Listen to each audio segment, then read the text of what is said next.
Lesson number 13, sir Alexander Fleming. I hope so कि chapter आपको ठीक से समझ आया होगा।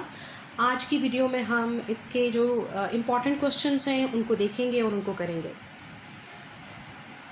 अगर आपने चैप्टर को थॉरली पढ़ा है और सारी इन्फॉर्मेशन को आपने अच्छे तरीके से समझा है तो क्वेश्चन चाहे कोई भी आ जाए, कहीं से भी आ जाए, आप इजीली कर सकते हैं, क्योंकि आपके चैप्टर से आउट कोई भी चीज़ नहीं होगी। ठीक है जी। What are antiseptics and what is the antiseptic method. अब आप देखिए कि इस सवाल में दो चीज़ें पूछी गई हैं।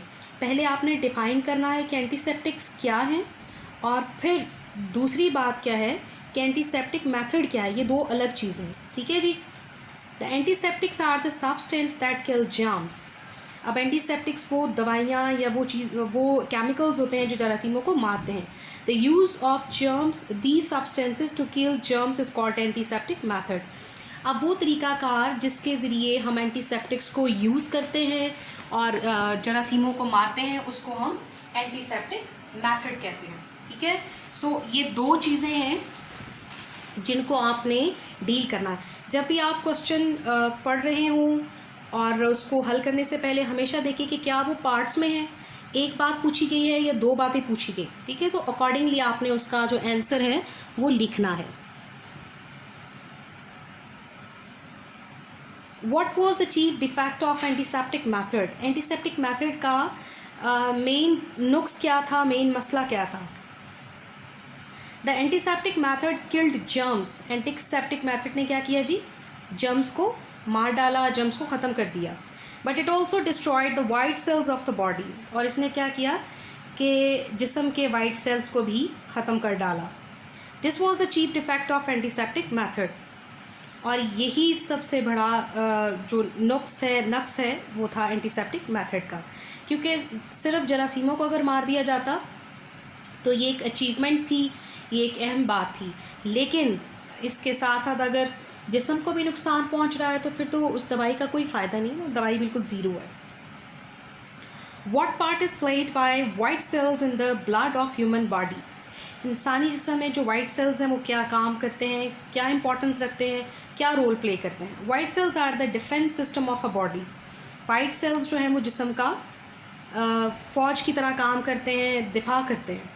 When germs enter a body, जब जरासीम किसी बॉडी में दाखिल होते हैं, वाइट सेल्स अटैक them, तो वाइट सेल्स उनको अटैक कर देते हैं। Disease is in fact a fight against between them. असल में जो बीमारी है ये इस जंग का नाम है। जब कोई शख्स बीमार है तो एक जंग छिड़ जाती है जरासीमों के और वाइट सेल्स के दरमियान। When the white cells kill the germs, the patient is recovered.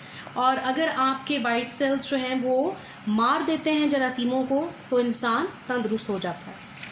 और अगर वो तंदुरुस्त नहीं होता तो इसका मतलब है कि उसके अंदर जो वाइट सेल्स हैं वो कम हैं या मजबूत नहीं है। Give an account of the early life of Fleming. Fleming की जो इब्तदाई ज़िंदगी है उस पर नोट लिखें या उसके बारे में बताएं। Fleming was born on a farm near Darvel on August 6, 1881। Darvel के करीब एक फार्म है जहाँ पर फ्लेमिंग पैदा हुआ 6 अगस्त 1881 को। He got his early education in the village school. ठीक है जी। उसने अपनी इब्तदाई जो तालीम है वो देहात के स्कूल से हासिल की। एट 10 साल की उम्र में ही वेंट टू डार्वल स्कूल। वो कहाँ गया जी, डार्वल स्कूल में। एट 12 साल की उम्र में ही जॉइंड कैलमार्नॉक एकेडमी। 12 साल की उस उम्र में उसने ये जो एकेडमी है वो ज्वाइन की, कैलमार्नॉक। एट 14 साल की उम्र में ही वेंट टू लंदन। वो लंदन चला गया and studied at Regent Street Polytechnic. और वहाँ जाकर उसने रीजेंट स्ट्रीट पॉलीटेक्निक में स्टडी शुरू कर दी। एट 16 साल की उम्र में ही टुक अ जॉब। उसे नौकरी मिल गई एज अ क्लर्क के तौर पे इन अ शिपिंग फर्म, जहाज़ों की एक कंपनी में। एट 20 साल की उम्र में ही joined Saint Mary a medical school. उसने सेंट मैरी मेडिकल स्कूल में दाखिला ले लिया। Describe how Fleming discovered penicillin. उसने कैसे पेंसिलिन दरियाफ्त की। इन 1928 में Fleming was growing colonies of germs on plates. Fleming जो है वो जरासीम उगा रहा था या बना रहा था या पैदा कर रहा था प्लेट्स पे, ठीक है। अब ये कौन सी प्लेट्स हैं? ये वो प्लेट्स हैं जो माइक्रोस्कोप के नीचे रखी जाती हैं। A piece of fungus came flying from the window, खिड़की से एक छोटा सा एक टुकड़ा जो है वो फंगस का उड़कर अंदर आ गया। It dropped on the plate, और वो गिर गया प्लेट पर। एट वंस, फॉरन, the germs around the fungus began to disappear, fungus के इर्द गिर्द जितने भी जरासीम थे वो सब गायब होना शुरू हो गए। Fleming called it penicillin, Fleming ने उसे पेंसिलिन का नाम दिया। In what respect is penicillin better than the chemical antiseptics? Chemical antiseptics की निस्बत जो पेंसिलिन है वो किस लिहाज से बेहतर है, या उसके मुकाबले में वो किस कदर बेहतर है? Carbolic acid and other chemical antiseptics harm the white cells of the body. Carbolic acid और जो दूसरे एंटीसेप्टिक मेथड्स हैं वो क्या करते हैं? वाइट सेल्स को डिस्टर्ब करते हैं, वाइट सेल्स को तबाह करते हैं। अब वाइट सेल्स वो बॉडी के सेल्स हैं जो कि बीमारी में रिकवरी में हेल्प करते हैं और एक फौज का काम करते हैं बॉडी में। Penicillin does not harm them, penicillin इन्हें नुकसान नहीं पहुंचाती। अब किन्हें नुकसान नहीं पहुंचाती? वाइट सेल्स को। देयरफॉर, इसलिए it is better than other chemical antiseptics, इसलिए ये बाकी तमाम जितने भी एंटीसेप्टिक्स हैं उनकी निस्बत ये बेहतर है। What do you know of the Oxford team? Oxford team के बारे में आप क्या जानते हैं?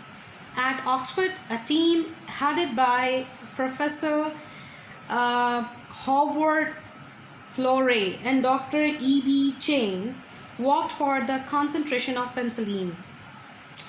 ऑक्सफोर्ड टीम में जिनके ये दो बंदे जो हैं वो उनको लीड कर रहे थे, उन्होंने पेंसिलिन बनाने पर काम शुरू कर दिया। ये पेंसिलिन, अब कॉन्सेंट्रेशन ऑफ पेंसिलिन का मतलब है कि उसको दवाई की फॉर्म में लाना, टैबलेट्स की फॉर्म में या सिरप की फॉर्म में लाने पर काम करते। दे succeeded in producing a practical concentration of penicillin, और वो कामयाब हो गए पेंसिलिन को बनाने में, यानी पेंसिलिन को दवाई बनाने में।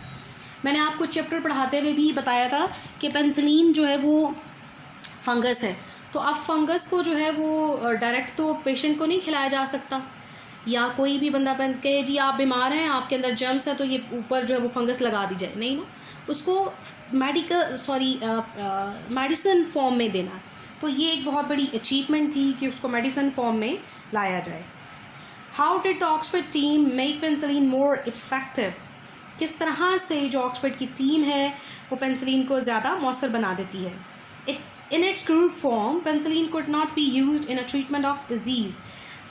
अपनी जो रॉ फॉर्म है फंगस की फॉर्म में तो उसको नहीं इस्तेमाल किया जा सकता ना पेंसिलिन को एज अ पेंसिलिन, ठीक है। जैसे मैंने अभी आपसे कहा कि अगर हम कहें कि किसी जगह पे जर्म्स हैं या वूंड्स हैं तो उस पर डायरेक्ट लगा दें, इस तरह से नहीं हो सकता था। The Oxford team made penicillin more effective by concentrating it. तो उन्होंने क्या किया कि इसको एक ड्रग की फॉर्म दी, एक मेडिसिन की फॉर्म दी, ठीक है।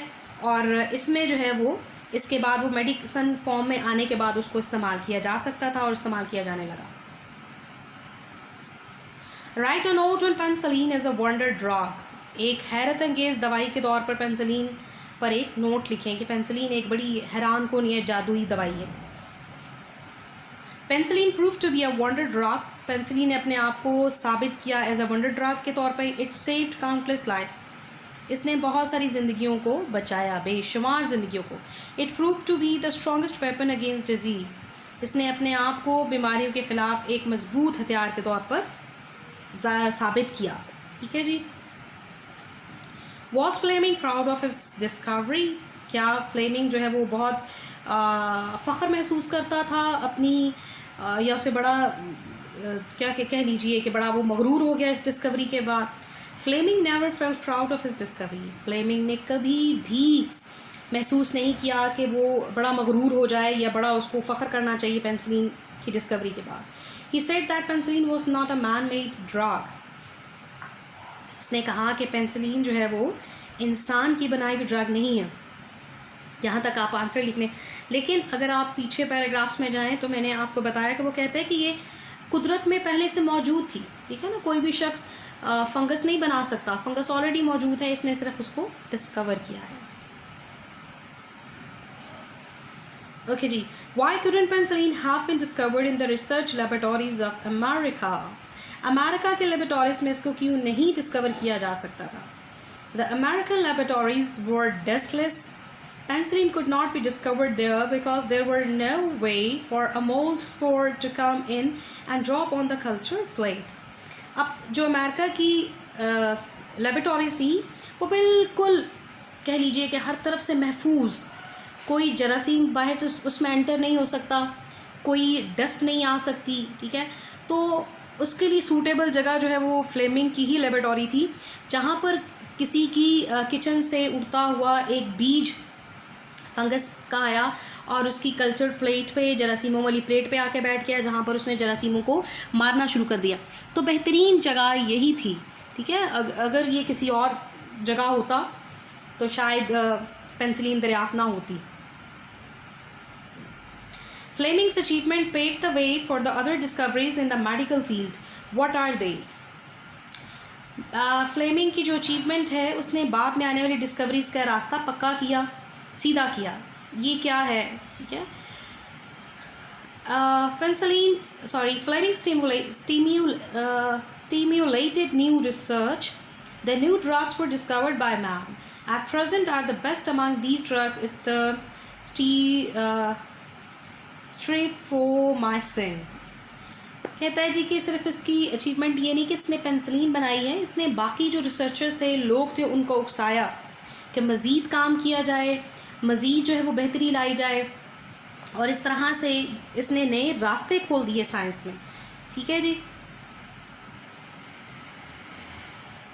Who was Makhanoff and what did he discover? Okay जी, मैकेनॉफ कौन था और इसने क्या डिस्कवर किया?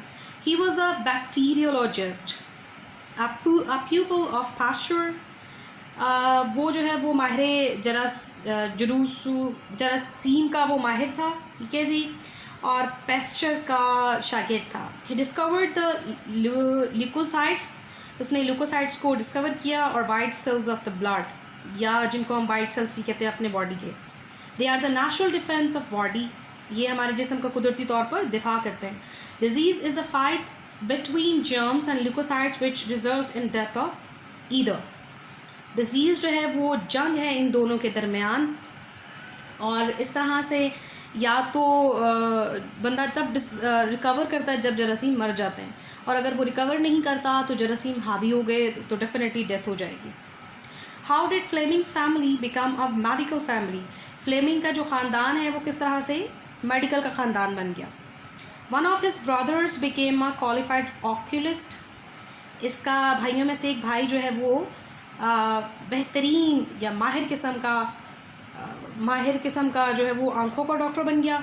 To brothers became opticians. दो जो हैं वो एनिक बनाने वाले बन गए। One of his sisters married a Darvel doctor. इसकी एक बहन ने जो है वो डार्विल का एक डॉक्टर तो उससे शादी की। The other married a veterinary surgeon. दूसरी ने जो है वो दूसरी बहन ने जानवरों का एक सर्जन तो उससे शादी की। They become a medical family. तो पूरा जो ख़ानदान है वो किसी ना किसी तरह से मेडिसिन से रिलेट है, तो ये मेडिकल फैमिली बन गई। When did Fleming get a share from legacy?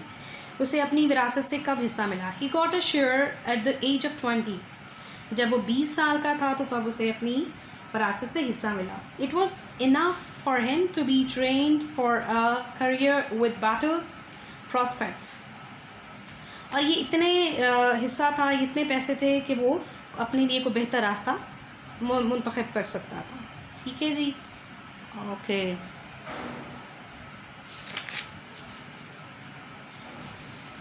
Thank you very much. आपके क्वेश्चन आंसर्स जो हैं वो ख़त्म हो चुके।